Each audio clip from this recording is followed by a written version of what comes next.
This week, we begin to feel like real camper van owners as we spend our first night camping, although it is essentially a glorified tent at the moment. Roy begins work on the roof rack and the bike mount. I'm going to say that was on purpose. And we spend a pleasant couple of days exploring the Suffolk coast, a surprisingly nice area compared to other parts of the county. Hello! So, we just spent our first night in the van. We just went to see Snow Cold Patrol. God. We went to see Snow Patrol, named Grace, and then we parked up in a place we found on Park for the night and slept. And we slept quite well. Yeah. Yeah, it was really good. We just got a futon mattress in the bag, which we'll go and show you. And yeah, yes, very good. Apart from the ceiling has no sound deadening or solar panels on it, and when it's raining it's very, very loud, so that's something that needs to be sorted quite quickly. ASMR rain. Yeah. Yeah.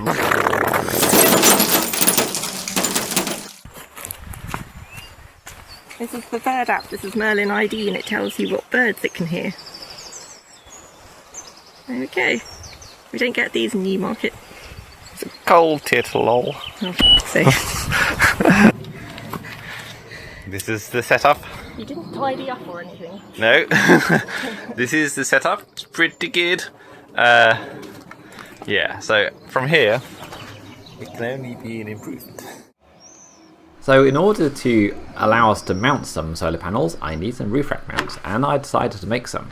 I'm making it out of stainless steel C channel 40 by 40 by 3mm and stainless steel L channel 40 by 40 by 3mm again. I made a template to mark up all of the hole locations on this, so all the holes that need to go on the top and all the holes that need to go on the bottom are on a drilling template, which I'm then center punching through to mark everything. Here I'm showing drilling the 3 starting locations for these 3 features on the bottom of the mount.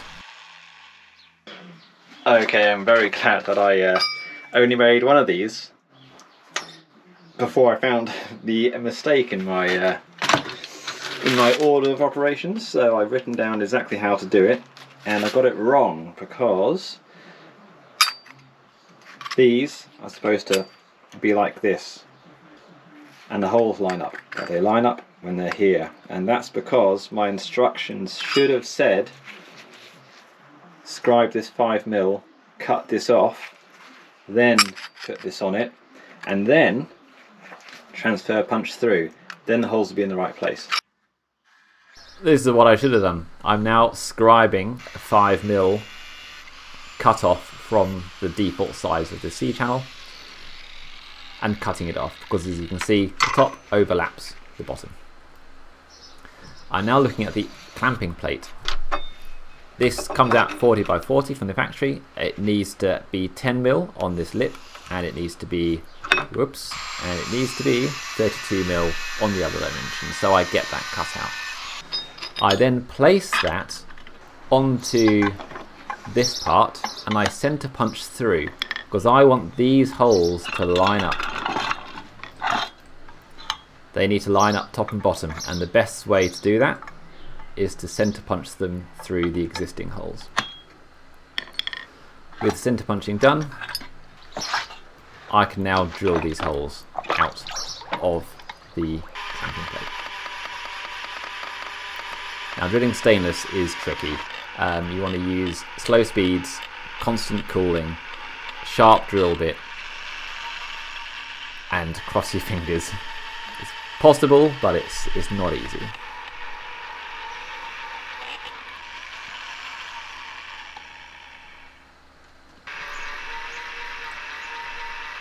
I'm now enlarging the holes to their final dimension, so I drilled with a 3 or 3.5mm cobalt drill bit, and I'm stepping these holes up to their final size, which is 6.5mm for the clearance holes of the bolts, and I'm doing the same on the top face of the bracket as well.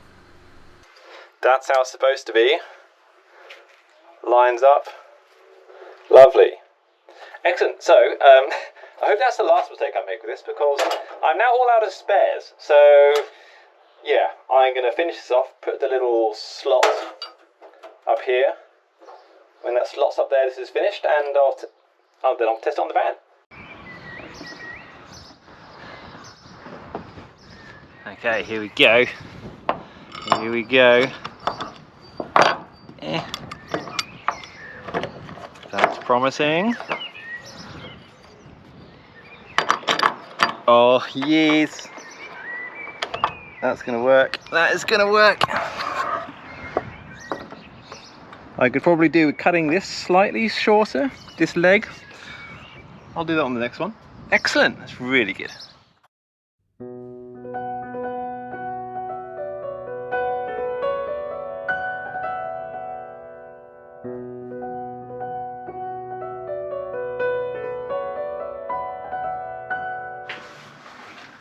We're going on another trip. So, fans all packed. It's rather similar to how it was before. We put the template back in the floor as a way to protect it. The only difference is really it's got sound insulation on it, which may or may not help. We shall see. So yes, going off to the beach because it's very, very warm. We've even got a fire pit thing with us that someone got us, so we're gonna see if we can use that somewhere sensibly. But yeah, looking forward to that. It's gonna be really good. It's really, really hot, so this might turn into quite the sweaty experience.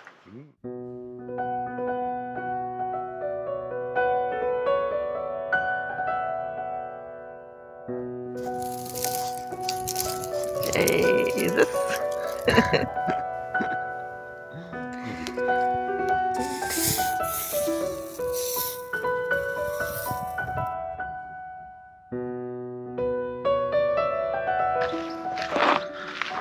Why hiding from the giant hook? Look at this! Very exciting. Too big, too big and rusty.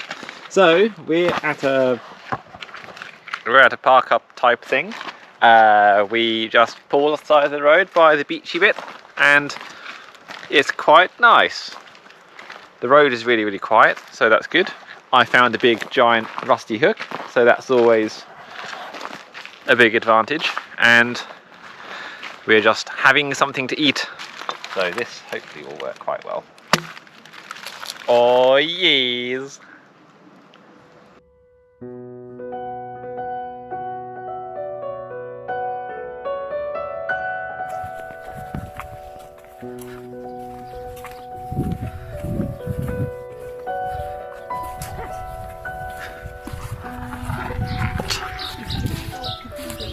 Oh yes. That's weird. That's weird. I wonder what that is. It looks like somebody's house, but they just wanted a cathedral extension. I'm sure the top will support your weight if we attach some helium balloons to it. Oh, that's a pretty good donk. Donk, donk, donk, donk. Maybe it's children only. I know children who are heavier than me. That's true. I think he'd be fine on the donk.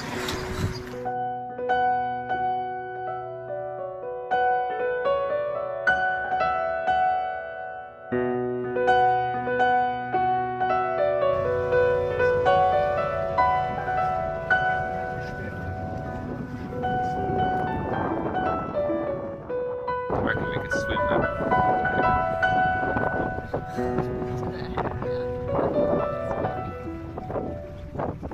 This used to be a military munitions testing place, starting from the first full disagreement. And yeah, from now you can see all the interesting buildings arrayed on the horizon, including the Black Tower, which sounds exciting. We're probably not going to have very much time to see all of it because we managed to miss the ferry that we were supposed to catch before. Yeah, and also I managed to forget that I've got a concert this afternoon that I need to get to an hour and a half away. So yay! But yes, it looks very nice. Nice place.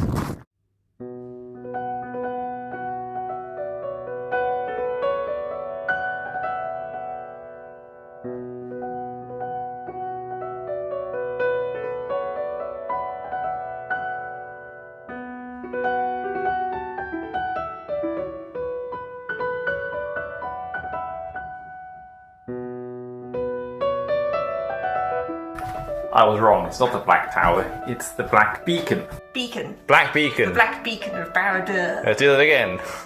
It's the Black Beacon of Barradur. Slick.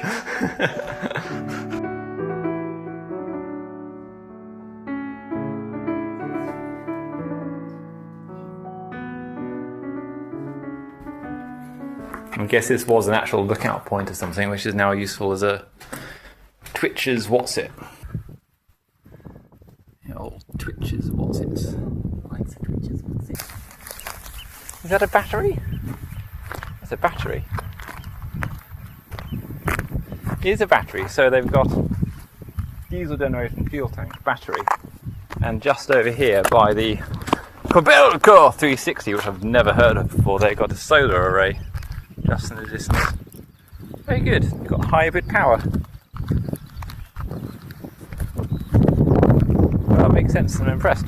Well, getting diesel over here is going to be annoying.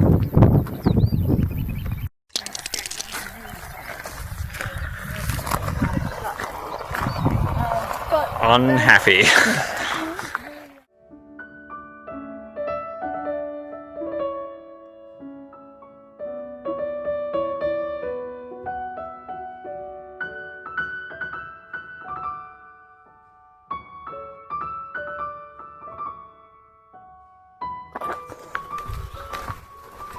Such a nice spot. Our van hiding underneath the tree.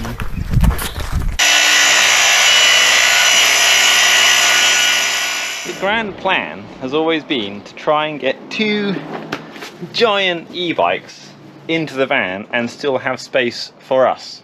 We're doing this in a slightly weird order, you might think, this van build. Like, we put the floor in, and now suddenly we're talking, oh, the next most important thing is the bikes.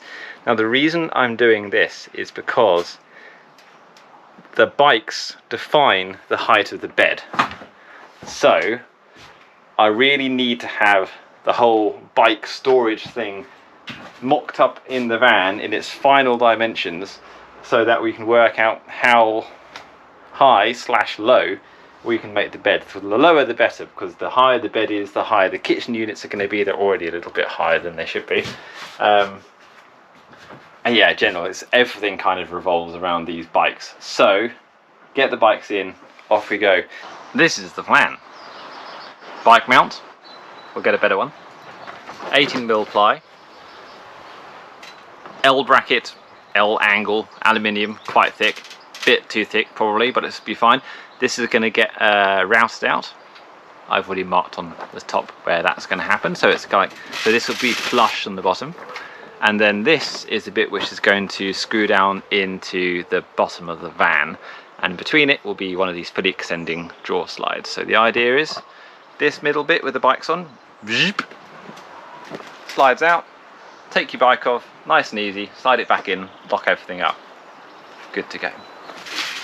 These Amazon cheapy bike mounts for through axles, they are, I'm going to say basically garbage. Well, you can make them work, but they're really, really, really not very fun, and it's going to make us not want to use the bikes. The whole point of this is that the bikes are easy to use, so therefore we actually use them. If they take ages to take in and out of the van, we're just going to drive the van everywhere.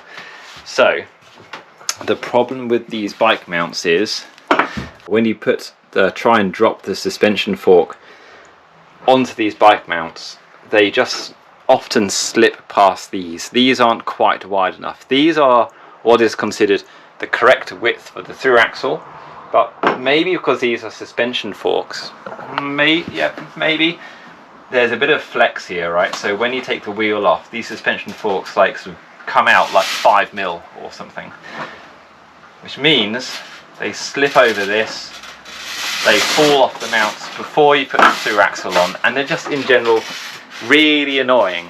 So I've gone online and I've purchased the ones everyone recommends, which are much easier to use, hopefully, way more expensive, but I think it means you'll actually use the bikes. The next stage is I'm just going to, let's say, router out here and here, the thickness of this aluminium, flip this other way up, then it'll be nice and flush, gives us the most clearance possible here, and then get the bike mounts on and stick it in the van. Don't know why I'm doing all these dramatic turns, but you know, feels like you've got to do something when you're doing these videos, right?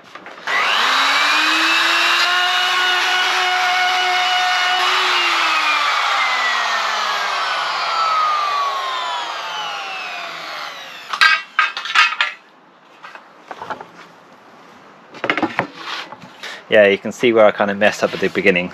That gap's too big, but for the rest of it, this is fine. I tell you what, working with aluminium is delightful. It's such a pleasant material to work with. It's not so soft that it's kind of annoying and unworkable, and not so hard that it just is impossible. Such a nice compromise.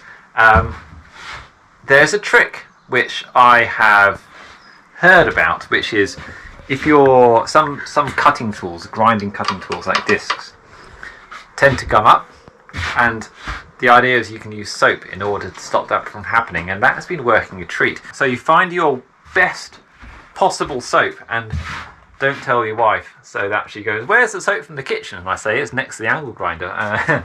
You may not want to use it because it's probably got metal shavings inside it. So this is how it goes.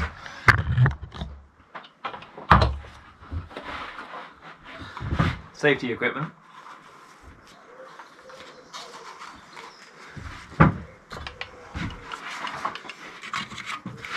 Cheap bar of soap.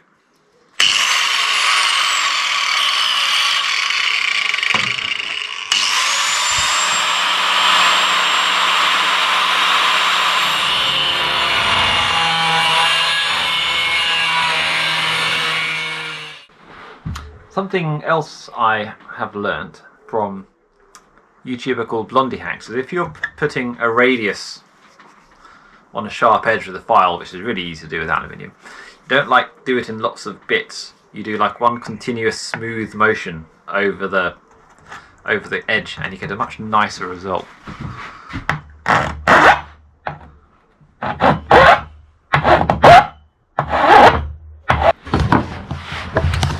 To be honest, that file's almost a bit too sharp for aluminium, but if you look at this now, it's actually a nice proper smooth corner. So I've just basically finished preparing these side rails for the tray of the bike carrier thing. So I've got screws all down here, or will do, 4x16 mil screw, nicely countersunk, so that goes in and it's flush. This is going to get screwed into these rebaited, rabbited holes, whatever you want to call it. Slots, sorry, whatever you want to call it. Screwed and glued down so it's nice and strong. Time to get gluing. I did stop and just suddenly think, is this a mistake? Because these tracks are probably not perfectly parallel. Is that going to be a problem when it's, all stuck together with its with its full linear rails and all that kind of stuff and bolted onto the van? I then decided, no, it's not a problem, because even if these are slightly out, I'm going to be... I'm glad I thought of that. So, it's fine. I'm pretty sure it's fine. The deviation from this end of the track to that end of the track is less than 1mm. So this is measuring like half a mil under 460 mil. So it's 4955, or maybe 4959 there and 4955 at the other end. It's less than a millimetre deviation over the entire length. That'll be fine. The draw sliders will be designed with a little bit of tolerance to allow some slightly dubious woodworking, I am sure. I just had a look at the technical documentation for these draw slides that I'm using, and they say that the width tolerance is 3mm. That's absolutely fine. I'm well within that. You can fit an elephant through that. So we're good to go. All I'm going to do is, I think it's always good to aim for a bit more accuracy than you need, so I'm going to use this Bradle thing and mark the center of each of these holes, because if I'm screwing screws in and they're off center, it'll because of this like conical shape, it'll end up pushing it where the screw wants to go. So I'm going to center punch, Bradle each of the hole centers, and I'm going to do one draw slide at a time. So I'm going to center punch all of these, glue this one down, screw it in, check it with reference to the second one. If that still looks good, Bradle all these holes, glue it in, screw it in, and we are done. Let's see how that goes.